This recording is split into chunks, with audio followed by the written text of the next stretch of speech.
پھر مجھے 3 عورتیں جو ہیں وہ ایسی نظر آئیں جو تجارت میں بھی موجود ہیں. بی بی خدیجہ الکبریٰ پہلی بیوی ہیں، زوجہ ہیں رسالت میں آپ صلی اللہ علیہ وآلہ وسلم کی، اور ان کی زندگی میں آپ نے کوئی دوسری شادی نہیں کی، یعنی اتنی پرفیکشن تھی ان میں. پھر انیتا رائے کہتی ہیں the two women Bibi Fatima al-Zahra سلام اللہ علیہ and his daughter Zainab, they impressed me, they are my mentor. Why? And why I have written this book, An Essential Woman on Bibi Zainab. تو اس کتاب کا مطالعہ بہت ضروری ہے آپ کے لیے. بے تحاشا ویسٹرن لوگ، بے تحاشا غیر مذاہب کے لوگ جو یہ سمجھتے تھے کہ بس میری بی بی مریم کے بارے میں وہ سمجھتے تھے کہ دا ہائیسٹ. پھر اقبال نے بی بی مریم کو جب بات کی تو کہا کہ فاطمہ جو ہیں وہ مریم سے افضل ہیں. تو اس کے بعد وہ کہتی ہیں کہ میں نے یہ دیکھا کہ یہ خاتون جو ہیں یہ صرف بریو نہیں ہے، شی از فل آف وزڈمز، یعنی وہ عقل کو استعمال کر رہی ہیں، برین کو نہیں. برین اور وزڈم میں فرق ہے، ہم اس پر پھر کبھی بات کریں گے. تو انہوں نے کہا کہ میں انہی 2 عورتوں سے اسلام میں اتنا متاثر ہوئی کہ میں مسلمان ہو گئی اور میں نے اسلام کا مطالعہ شروع کر دیا. میں آپ سے یہ ریکویسٹ کروں گی کہ یہ کتاب آپ لوگ ضرور پڑھیں، اور اپنے ناظرین کو یہ بتانا چاہوں گی کہ بی بی زینب جو ان کو نہیں جانتے وہ کون ہیں، کیا ہیں وہ. کہ جب کربلا کا واقعہ ہو جاتا ہے، گھر کے سارے مرد مار دیے جاتے ہیں، صرف ایک امام زین العابدین اور کچھ بچے رہ جاتے ہیں. یہ معجزہ ہے اسلام کا اور امامت کا. ورنہ وہ کہتے ہیں کہ جی ہم نے اس لیے نہیں ان کو مارا کہ وہ بیمار تھے، اور عربوں کی روایت ہے کہ بیماروں کو لڑائی اگر جنگ ہو رہی ہو تو بیماروں کو کچھ نہیں کہا جاتا. اس سے بڑا منافقانہ اور جھوٹا بیان اسلامی مفکرین سو کالڈ جو دیتے ہیں. شرم آتی ہے پڑھ کر اور سوچ کر کہ شرم کی بات تو وہ تھی جب تم نے 6 ماہ کے بچے تک کو نہیں معاف کیا اور مار ڈالا امام حسین علیہ السلام کے حضرت علی اصغر کو. تو پھر کون سی تمہاری روایت ہے، کون سا تمہارا قانون ہے جس میں تم خود کو یہ بتاتے ہو کہ ہم نے مہمان سمجھ کے چھوڑ دیا؟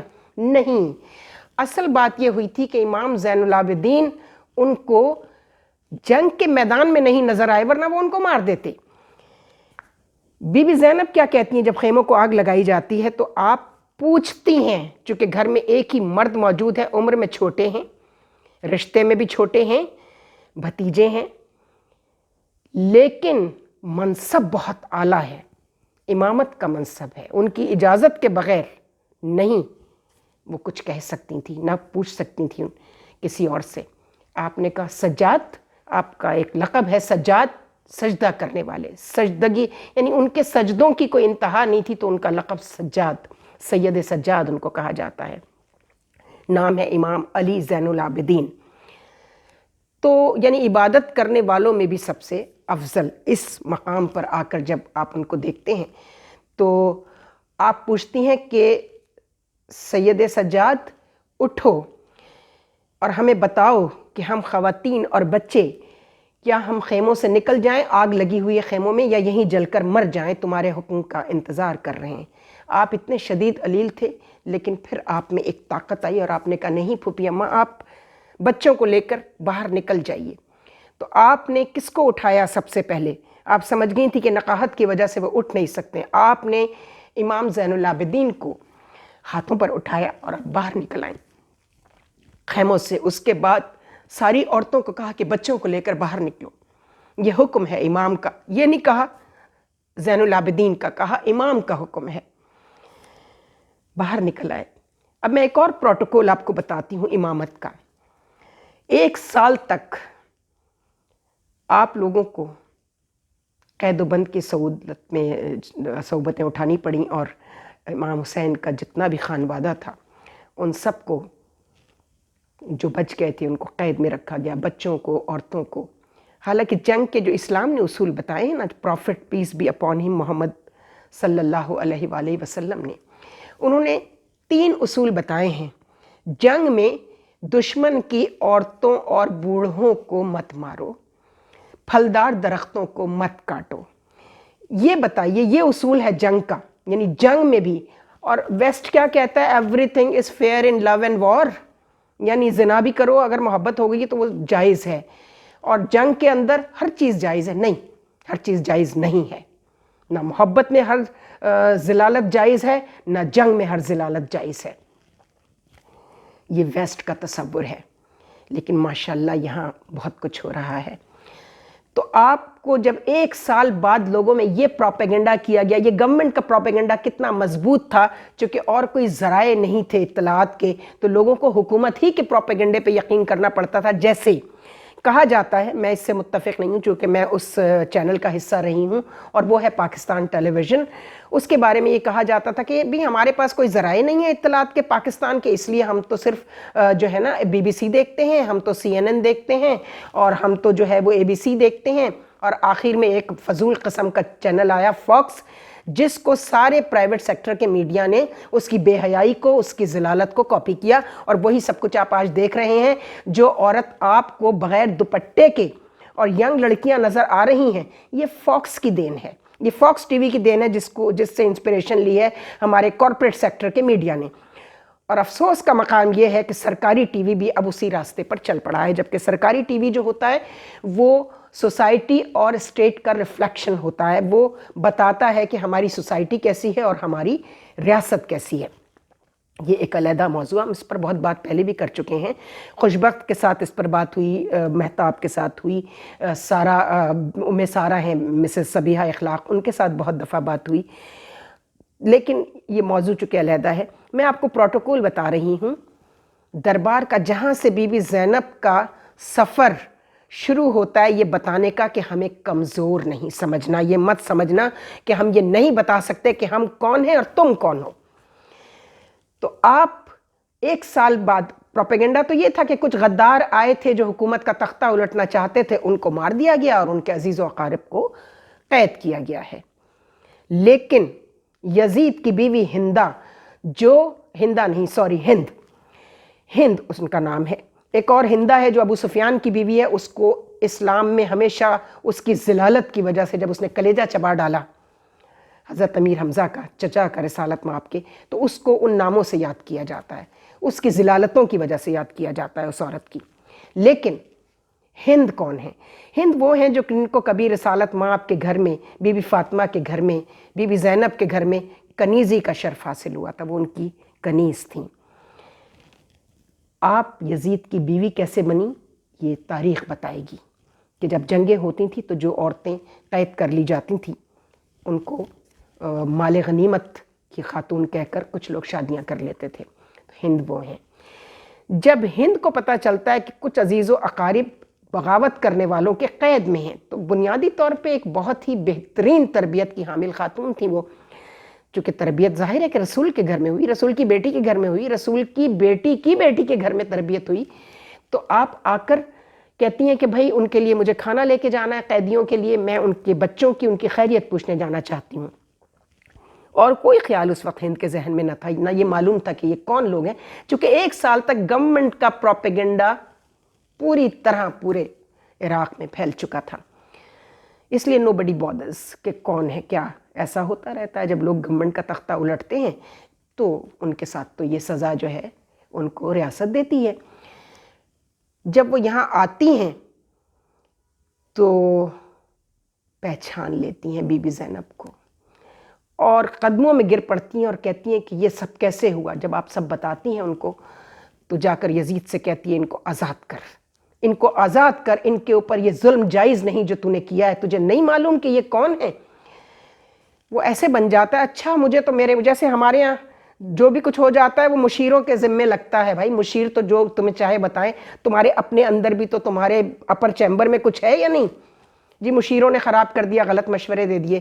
تو کہتا ہے اچھا میں بھی پوچھتا ہوں، ابن زیاد کو بلا کر پوچھتا ہے کہ یہ جو اپنی بیوی کے سامنے بات کرتا ہے، کہتا ہاں یہ تو زیادتی ہو گئی، انہیں بلاؤ دربار میں، ہم پوچھنا چاہتے ہیں کہ ہم اس کا مداوع کیسے کریں، تلافی کیسے کریں اس ظلم کی جو ہو گیا. ہند سمجھ گئی کہ یہ مکر کر رہا ہے، لیکن پھر بھی اس نے کہا کم از کم اس طرح انہیں آزادی مل جائے گی. آزادی مل جاتی ہے. بی بی زینب تشریف لاتی ہیں، دربار میں بلایا جاتا ہے ان کو کہ یزید نے طلب کیا ہے کہ آپ بتائیں کہ یہ ظلم کس نے کیا ہے. مکر دیکھیں اس آدمی کا، یہ مشیروں کا دیا ہوا مکر تھا کہ اس کو تو ہوش ہوتا نہیں تھا، اس کو تو کبوتر بازی سے اور شراب اور زنا سے فرصت کبھی ملی ہی نہیں، تو اس کو کیا پتا کہ کیا کہنا ہے مجھے دربار میں جا کے. جیسے اکثر آپ دیکھتے ہیں نا ہمارے جو پرائم منسٹر صاحبان ہیں اور دوسرے، وہ لکھی ہوئی تقریریں پڑھتے ہیں. اسی طرح موصوف نے جو ان کو بتایا گیا اسی طرح کے سوال اس نے کرنے تھے دربار میں بلا کر. اور ذلالت کی انتہا یہ کی کہ پیدل چلے ہیں کوفے سے کربلا تک یہ لوگ، اور کتنا فاصلہ ہے تمام لوگ اب جانتے ہیں کہ کوفے سے کربلا تک کا کتنا راستہ ہے، کم از کم 80 کلومیٹر. تو اب آج کا آپ دیکھیں تو 80 کلومیٹر بنتا ہے.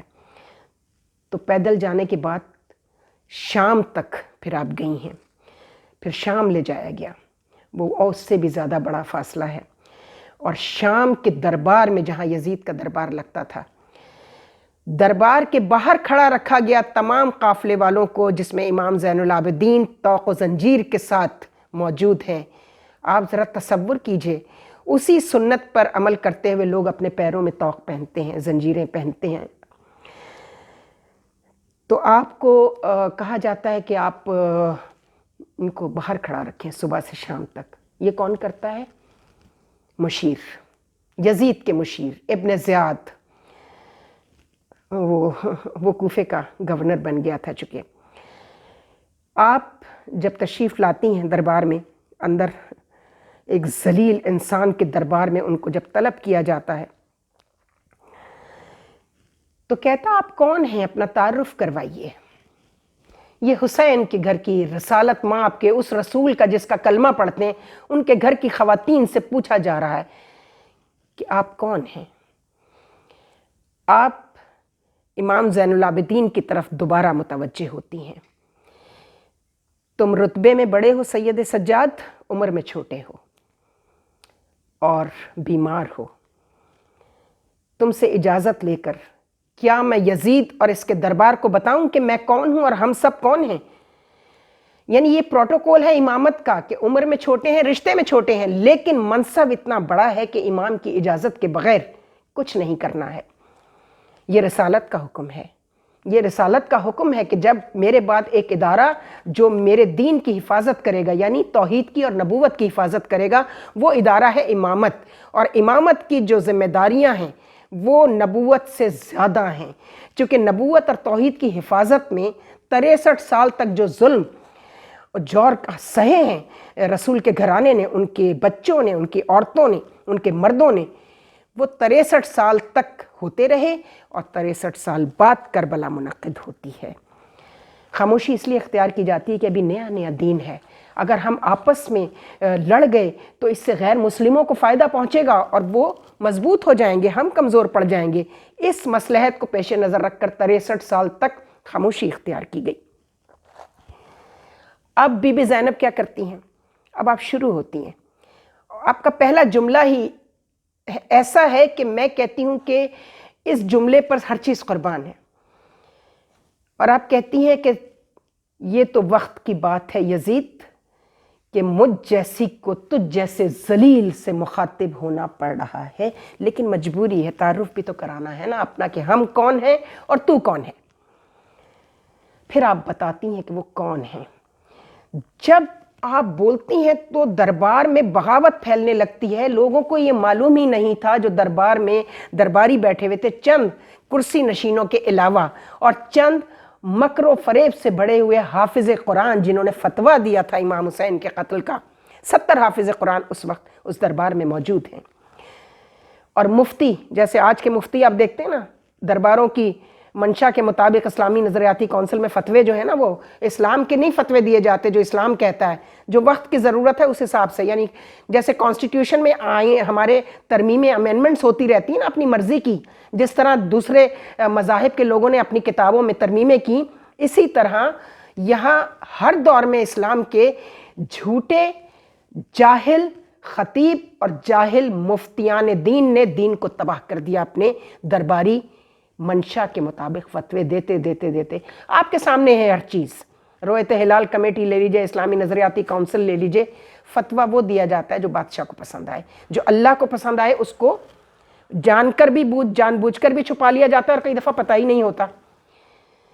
تو جناب علی آپ کیا کہتی ہیں؟ پہلا جملہ میں نے آپ کو بتا دیا. آپ خطبات بی بی زینب علیہ السلام پڑھ لیں جو کہ انیتا رائے نے پڑھے, جو انگلش ورژنز تھے اس نے جب وہ پڑھے تو وہ دنگ رہ گئی کہ کیا اسلام میں اتنی بریو خاتون ہو سکتی ہیں کوئی. تو جب وہ بتانا شروع کرتی ہیں درباروں میں بغاوت پھیلنے لگتی ہے. ابن زیاد اشارہ کرتا ہے دوسرے کرسی نشینوں کو کہ کیا کیا جائے, یہ تو دربار میں بغاوت پھیل رہی ہے کہ یہ ہم نے اپنے اس رسول کو جن کا کلمہ پڑھتے ہیں ان کے گھرانے کے ساتھ یہ ظلم کیا ہے, اور رسول کے بیٹے امام حسین علیہ السلام نواسے ضرور ہیں لیکن ان کو ابن اللہ کہا جاتا ہے, ابن رسول کہا جاتا ہے. تو مشورہ دیتا ہے ابن زیاد کہ ایسے کریں, سارے مؤذنوں کو کہیں کہ مسجدوں میں اذان دینا شروع کر دیں تاکہ اذان کے شور میں بی بی زینب کے خطبے کی آواز دب جائے. لیکن وہ آواز دب نہیں سکی, وہ اتنی زور سے ابھری کہ آج تک لوگ اس پر پی ایچ ڈیز کر رہے ہیں, تحقیق کر رہے ہیں کہ یہ کس کی وزڈم تھی, یہ کس کا خطبہ تھا کہ دربار کو جس نے ہلا کر رکھ دیا. تو یہ اس بی بی زینب کی آج ولادت کا دن ہے جنہوں نے ساری زندگی کربلا کے بعد مصائب میں گزاری, اپنے بچے دونوں اپنے بھائی پر سے قربان کر دیے. آن محمد دیکھیے, ہمارے یہاں اسلام میں عورت کو یہ اجازت نہیں ہے کہ وہ اپنے شوہر کی مرضی کے بغیر کچھ کرے. تو جب کربلا سے نکلنے لگتے ہیں تو آپ اپنے شوہر حضرت عبداللہ کے پاس جاتی ہیں. رخصتی کی اجازت تو پہلے لے چکی تھی, یہ اجازت طلب کرنے جاتی ہیں کہ اگر میرے بھائی پر کوئی بہت کڑا اور کٹھن وقت آ گیا تو میرے لیے کیا حکم ہے, میں اپنے دونوں بچوں میں سے کس کو قربان کروں. تو حضرت عبداللہ کہتے ہیں کہ بی بی اگر حسین پر ایسا کڑا وقت آ جائے تو ایک بچہ میری طرف سے اور ایک بچہ اپنی طرف سے قربان کر دینا. یہ ہے اسلام کا وہ جذبہ, دین کو قائم رکھنے کا یہ وہ جذبہ ہے. یہ مولانا, میں ان کے نام کے ساتھ ڈیزل اس لیے نہیں لگاؤں گی کہ مجھے یہ بات پسند نہیں ہے کہ آپ لوگوں کو اس طرح کے ٹائٹلز کے ساتھ, چونکہ بہرحال وہ سو کالڈ عالم دین ہیں اور آج کل اسلام وغیرہ بھی پڑھا رہے ہیں سود کے حوالے سے. اسحاق بھائی میں آپ کو اس بات کے لیے کبھی معاف نہیں کر سکتی, اسحاق ڈار صاحب, کہ آپ سود کے بارے میں مشورہ کرنے اور دعا کرانے کے لیے مولانا فضل الرحمان کے پاس گئے ہیں. کوئی دعا ہی کرانی تھی تو کسی صاحب کردار سے کرا لیتے, کسی عام آدمی سے. بڑے بڑے صاحب کردار اس ملک میں پڑے ہیں. بہرحال آپ چونکہ حکومت میں اس وقت ہیں اور بڑی ذمہ داری آپ پر عائد ہوتی ہے تو آپ بہتر سمجھتے ہوں گے آپ کو منافقت کا یہ رویہ کیوں اختیار کرنا پڑا. لیکن ایک بات یاد رکھیے گا, اس بات کے لیے آپ اللہ کو جواب دیں, نواز شریف کو نہیں, ریاست کو نہیں, کہ آپ یہ جانتے بوجھتے. اگر نہ جانتے ہو تو الگ بات ہے, آپ اچھی طرح جانتے ہیں مولانا فضل الرحمان کا کردار. ہاں اگر مفتی محمود اس وقت زندہ ہوتے, ان کے والد, اور اگر آپ ان سے دعا کرانے جاتے تو میں آپ کے اس قدم کو سراہتی, چونکہ وہ صاحب کردار انسان تھا. اور اس کا بیٹا فضل الرحمان نام کے ساتھ مولانا لگاتے ہوئے شرم آتی ہے, چونکہ لوگوں کو مولانا کا مطلب نہیں پتا. آج کل مولوی اور مولانا جیسے لفظ گالی بن گئے ہیں. شرم آتی ہے سوچ کر کہ اتنے مقدس اور پاک الفاظ کو ان مفتیوں اور ان سو کالڈ مذہب کے ٹھیکیداروں کے نام کے ساتھ مولانا لگ گیا. بہت افسوس کا مقام ہے. خدا حافظ. شجاعت کی ملکہ اسی کا لقب, اس کے قدموں میں ہے سرزمین عرب. کربلا بھی ہے زندہ اسی کے سبب, اس کی مدحت کرے خود محمد کرب. عقل اس کے فضائل پہ حیران ہے, کیا بتاؤں